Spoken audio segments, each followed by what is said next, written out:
toutes et à tous, vous écoutez Cinécast. Salut Thibaut. Salut Guillaume. Cinécast, c'est le podcast qui chaque semaine vous recommande des films à voir au cinéma, en streaming ou VOD. Aujourd'hui, on va vous parler de Un prince à New York. Bah oui, et pourquoi ? Parce qu'il y a le 2 qui arrive. Oui, bientôt. le 2 arrive là, début mars, le 5 mars. Et on l'a, enfin là, au moment où on parle, on l'a pas encore vu. Non. Mais on l'aura vu et on vous en parlera pour la sortie. Il débarquera sur Amazon Prime Video. Ouais. Et sachez qu'Un prince à New York est disponible sur Netflix et Amazon Prime Video. Donc c'est un film de John Landis. Faut-il encore le présenter ? Non. Non, hein, je pense Mais que ne lui parlez pas d'hélicoptère, il en garde de mauvais souvenirs, je oui, pense. Monsieur Blues Brothers, entre autres. Notamment. Alors, de quoi parle ce film-là ? Mais j'ai oublié de te dire quand même, c'est important, avec Eddie Murphy. Ah, voilà, Oui. c'est un peu le film. Bah, John Landis, c'est un peu lancé la carrière d'Eddie Murphy. Hein. Bah oui, il y a le flic de Beverly Hills, etc. Exactement. Donc, très clairement, ici, on a un match made in heaven, comme on dit en anglais. Alors, de quoi parle ce film ? Il parle du royaume africain du Zamunda, pardon, et plus particulièrement du prince Hakim, qui fête ses 21 ans. Hakim, donc joué par Eddie Murphy. Qui en avait 28 à l'époque. Oui, un peu plus. Ses parents lui ont choisi une épouse, hein, mais Hakim souhaite trouver lui-même la femme idéale. Et pour ça, avec son ami Semi, il se rend à New York, aux États-Unis. Vous avez compris le pitch. On a l'impression que c'est un Borat, mais avant. Et peut-être différent aussi, parce que c'est pas avec des caméras cachées, c'est bien un film avec un scénario et tout ce qui va avec. Alors, faut-il voir Un prince à New York ? Et pourquoi ? On vous dit ça juste après un extrait de la bande-annonce. Upon a time, in a faraway kingdom, lived a handsome prince. He was attended by devoted servants. Do you think perhaps just once I might use the bathroom by myself? Notes to music, sir. Wipers! And engaged by royal decree. Why? Why can't I find my own wife? We've gone to a great deal of trouble to select for you a very fine wife. I want a woman that's going to arouse my intellect as well as my loins. Where will you find such a woman? In America. Alors Thibaut, ça remonte à un bon bout de temps, Un prince à New York quand même me concernant, mais je sais que ce film m'a laissé quand même des impressions très positives, très good vibe. Alors toi, est-ce que tu recommandes de voir le film, oui ou non ? Bah écoute, avant de te répondre, je te dirais que bon, pour toi c'est un vieux souvenir, mais pour moi, je ne l'avais jamais vu. Voilà. Écoute. Et donc ce fut une vraie découverte, mais bon, je me suis dit, le 2 arrive bientôt, il est temps de le voir, et on va en parler, comme ça c'est l'occasion. Exactement. C'est pas comme s'il y avait full sortie en ce moment. Donc voilà, l'occasion fait le larron. Et il était temps que je le voie parce que c'est un film qui revient tout le temps, quoi. Dans la comédie, on en parle souvent. Bah ouais. Ouais, même pas juste dans les films d'Eddie Murphy, dans toutes les comédies, la comédie américaine, ouais. Coming to America, enfin Un prince à New York revient souvent. Donc il était temps. Et est-ce que je recommande le film ? Bah oui, évidemment. Évidemment, parce qu'on a d'abord Eddie Murphy qui est au sommet de son art, hein, il est tout frais, tout chaud de SNL à ce moment-là, donc il est vraiment au top de sa carrière et de sa forme, donc il nous fait du grand jeu avec ce prince un peu complètement claqué, quoi, qui arrive aux États-Unis et qui se prend justement une claque. Ouais. Parce que voilà, c'est New York, quoi. Et surtout qu'il décide de. Il va pas n'importe où à New York, quoi.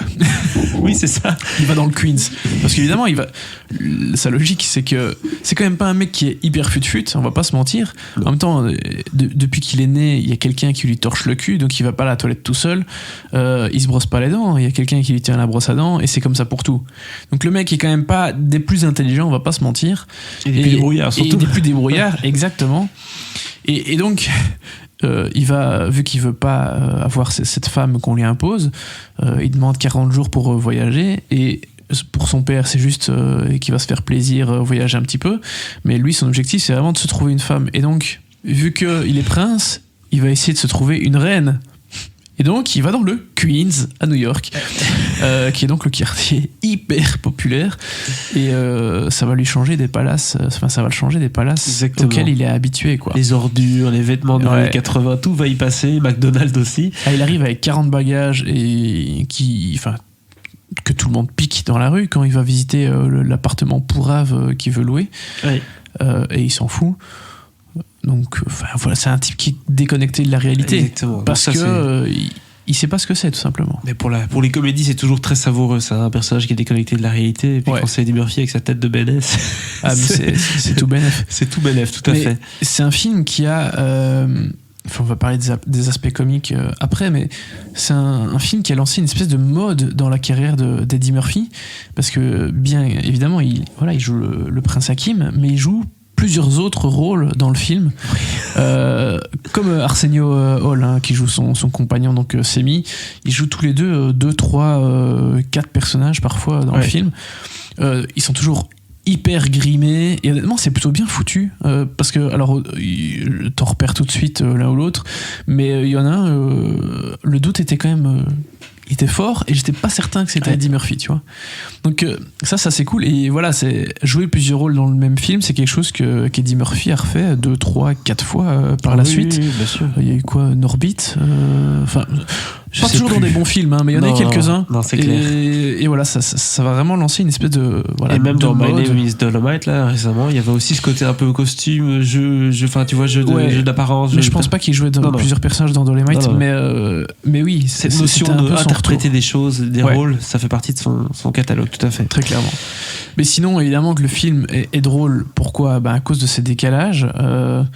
Est-ce qu'on pourrait refaire ce genre de film maintenant ? Je sais pas, parce que c'est vraiment très très très cliché. Réponse dans une semaine. Sur les petits Africains qui découvrent. Enfin, alors, en plus, non, c'est un peu inversé, parce que c'est vraiment les très riches Africains qui vont découvrir la pauvre Amérique.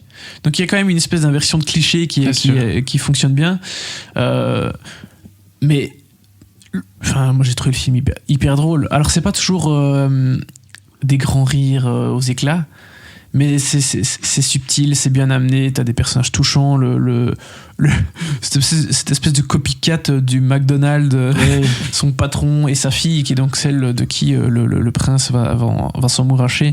C'est juste délicieux, quoi. Oui, mais c'est clair qu'il y a des très bonnes situations, et il joue bien avec ça, et c'est jamais lassant, parce que souvent quand tu pars d'un principe où il y a un mec riche qui arrive dans une ville pauvre, au bout de 20 minutes t'as compris le délire, mais là ils arrivent toujours à trouver des trucs assez frais pour redynamiser tout ça. Puis t'as des caméos de luxe, enfin, alors qui n'étaient pas forcément des caméos de luxe à l'époque, hein, parce que certains de ces comédiens n'avaient pas le statut qu'ils ont maintenant, mais il y a quand même Cuba Gooding Jr. qui a une petite scène, et puis il y a Samuel L. Jackson qui vient braquer le pseudo McDonald's que le prince Hakim va embarquer Manu Militari, parce que il a des cours de tout, hein. De kung-fu, de karaté, de cheval, enfin bref, la totale. Exactement, donc vraiment un film qui mêle la bonne humeur. Ça me fait penser en fait le parallèle, j'ai revu récemment. Tu te rappelles de Rasta Rocket ? Bien sûr. Tu vois, c'était quelques années après Rasta Rocket, et tu te dis c'est des films qui ont été inspirés, qui ont été inspirés par ça, parce que tu sais ce côté, comme tu l'as dit, qui peut être très cliché aujourd'hui, des Africains qui découvrent un truc en Occident. C'est vrai qu'aujourd'hui faire ça, ce serait un peu compliqué. Là on était il y a plus de 30 ans, donc mais à cette époque-là c'était très en vogue, et ça amène quand même un côté très feel good, très fraîche, parce qu'il y a cette déconstruction du mythe américain, et il y a ce côté arrêtez de vous prendre au sérieux les gars, quoi, tu vois, on est là, on rigole, et c'est pas grave, et on peut faire des feintes avec l'éléphant qui passe derrière au petit-déj, tu vois ce que je veux dire, on peut très bien rigoler de choses comme ça. Aujourd'hui c'est plus compliqué. Ouais, mais c'est pour ça que ça reste aussi comme comédie. C'est pour ça que les gens la citent inlassablement. Il n'y a pas plus tard qu'il y a 2-3 jours, je voyais une interview de John David Washington pour Malcolm and Marie. On vous encourage à aller écouter la critique d'ailleurs. Oui. Tu sais, c'est le genre de questionnaire un peu à la Combini. On lui demandait ses films pour rire. Il a cité Coming to America, quoi. Voilà, c'est un film qui reste. C'est ça, exactement. J'ai cru que tu allais dire Rihanna ou Beyoncé, mais ça c'était. Merde alors. Très bien, très bien. Mais écoute, je pense qu'on a fait le tour. Oui. Qu'est-ce qu'on donne comme note à Presse à New York ? Je pense qu'on va aller assez haut. Oui, 4 étoiles. Facile. Hein. On est bien d'accord, c'est Parce que, sans doute un peu pour son statut de culte, mais s'il a acquis ce statut, c'est pas pour rien, on l'a dit. Donc je pense que ça justifie parfaitement le 4 étoiles. Et du coup, je suis très très curieux de voir cette suite 33